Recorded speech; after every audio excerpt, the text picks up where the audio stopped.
Good afternoon. Hello. We are going to be talking about a lot of things that we have been recommending to people this time of year because of just the things that people are coming in with, and ways to boost the immune system and things to have on hand at home so you can always be ready and on guard. So for the things we're going to be talking today are ways to use essential oils for immune system and what oils to use, ways to use vitamin D, ways to use colloidal silver, and ways to use elderberry and the things that it's beneficial for. So we are going to get started with the use of essential oils. So there are obviously several oils that have antibacterial and antiviral properties, some that I recommend using for adults and some that I recommend using for kids. So one of the best oils to use this time of year for building your immune system and protecting the body against threats would be On Guard. It's a blend of clove and cinnamon and orange and a lot of oils that are just very protective of the body. It goes into the body and helps build your cells and its ability to protect the body, and then if it sees things attacking you, it goes in and tries to help rid the body of the things that are causing harm. So what I usually recommend when using On Guard is to just put a little bit on your neck in the morning, at night. If you are fighting something, then more frequently throughout the day. If it's something acute in nature, that like strep or a cold or something flu in nature, then every 30 minutes to an hour is usually how I recommend using this. If it's something that you're just using preemptively to prevent, then 2 to 3 times a day. For kids, on the bottom of the feet is a great place, or on the back of the spine. For younger kids, babies, toddlers, I usually recommend a diluted version of this, or there's another blend called Stronger, which doesn't have the clove and the cinnamon and things that are a little bit harder on the skin for people who have more sensitive skin. So Stronger would be a good alternative to On Guard. But using it throughout the day is usually how I employ it at my house with my kids, and they have their oils, they know what to put on, they put them on themselves. I just say, okay, the red goes here, the green goes here, it's all color coordinated. So there's also a blend called Flume. This is a blend of frankincense and lemon and On Guard, oregano, melaleuca, and then sometimes we add in peppermint. And I usually recommend doing about 5 to 8 drops of each in a roller bottle filled with fractionated coconut oil, just to use if you feel like you have the cold or flu or something coming on that you want to try to make sure it doesn't manifest as something stronger. So that's how I recommend using the oils.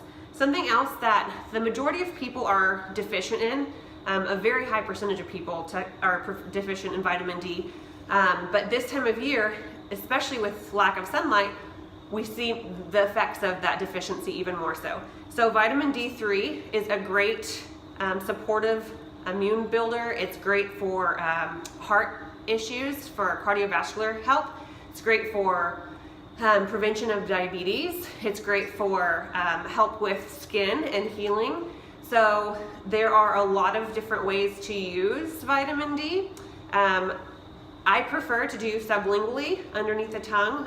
Typically daily dosage for adults this time of year, I recommend 5,000 IUs a day, which would be 5 drops of this. We carry this at the office.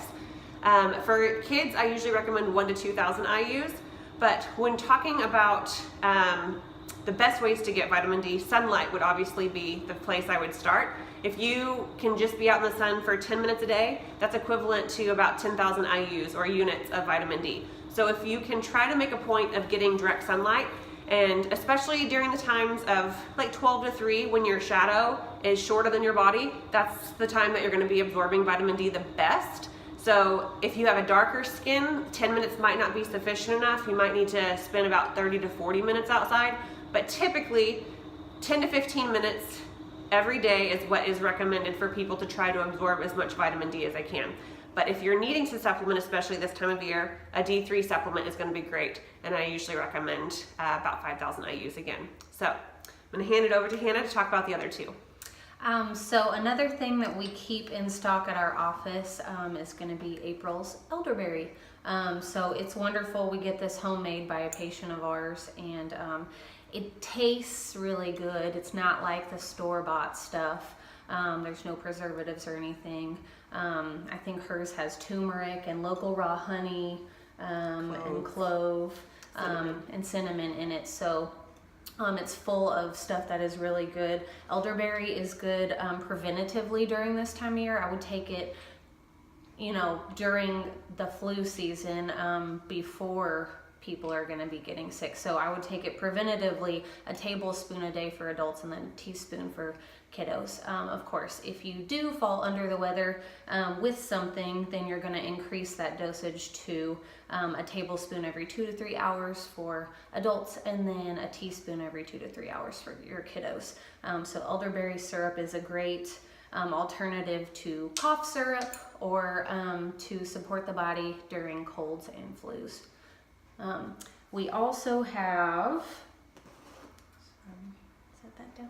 We also have our colloidal silver here, which we just got in stock in the office. So come and get it. It's awesome. This is antimicrobial, antifungal, antibacterial. It can be used for basically anything. Ear infections, it's got a nice sprayer on the top, so you can spray it directly into the ear, you can spray it into the throat, you can spray it onto the skin if you've got a wound or a burn, or if you have something like ringworm, or let's say you've got athlete's foot or something. This is a nice thing to keep in your arsenal to spray onto that area. So I know it's obviously not everything that you can do, but here are 4 things that we definitely have on hand for this time of year and have available up here at the office. So if you have any questions, just ask us next time you're in. But until next time, we'll see you later. Have a good day. Bye.